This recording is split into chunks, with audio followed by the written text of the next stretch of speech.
Aujourd'hui, nous organisions à Louvernay, en collaboration avec le CLASEL, notre journée lait pour avoir les perspectives et les prospectives par rapport à la filière pour les 10 prochaines années. Ce matin, après un déroulé d'Eliane Moret sur les prospectives départementales et régionales, Benoît Roulier nous a présenté la filière laitière au niveau national, européen et international. Nous avions ensuite une table ronde avec les différentes laiteries importantes sur le département, à savoir la laiterie Belle, la laiterie Lactalis, la laiterie Perrault, mais aussi la coopérative Sodial. À cette table ronde, un certain nombre de questions ont été posées à tous nos directeurs afin de voir comment allait s'organiser la filière pour les prochaines années. Il en ressort que globalement, les perspectives laitières sont bonnes en termes de production et de volume, même si le premier semestre 2015 risque d'être difficile en termes de prix. Bien sûr, l'enquête que nous avons aussi menée en collaboration avec le CLASEL a démontré que les producteurs laitiers mayennais avaient envie de produire plus, et ce rapidement, sous condition que le prix se maintienne.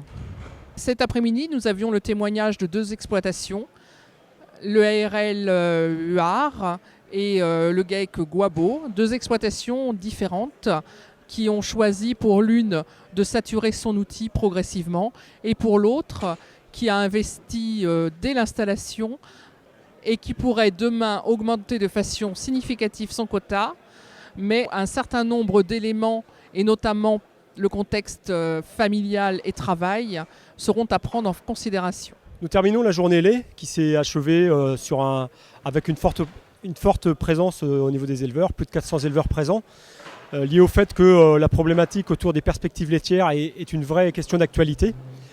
Alors au travers de la journée, vis-à-vis de ce matin, on s'aperçoit que les marchés, notamment les marchés extérieurs, offrent de réelles opportunités, mais nécessitent d'avoir bien anticipé en termes de stratégie et de positionnement avec les entreprises laitières. Et la deuxième chose qui ressort, c'est que justement entre les relations producteurs et transformateurs, ces relations sont à reconfigurer. On s'aperçoit que certaines entreprises, au travers de leurs OP, sont aujourd'hui bien avancées et d'autres ont un chantier où tout reste à faire. Cette relation-là devra mener à la réussite de l'ensemble de la filière, à la fois producteurs et transformateurs. Concernant l'après-midi, étaient présentés deux schémas très différents en termes de positionnement des exploitations laitières. Un schéma dans la continuité et avec des investissements assez réguliers, et un schéma plus en fonctionnement palier.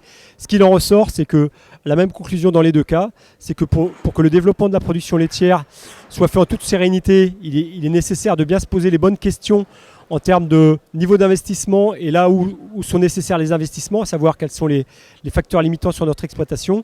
Et le deuxième élément, c'est notamment vis-à-vis de la concurrence des autres productions. L'activité laitière doit rester rémunératrice à des niveaux de prix suffisamment élevés tels qu'ils sont aujourd'hui pour donner des belles perspectives pour les éleveurs et qu'ils aient toujours envie d'en produire demain.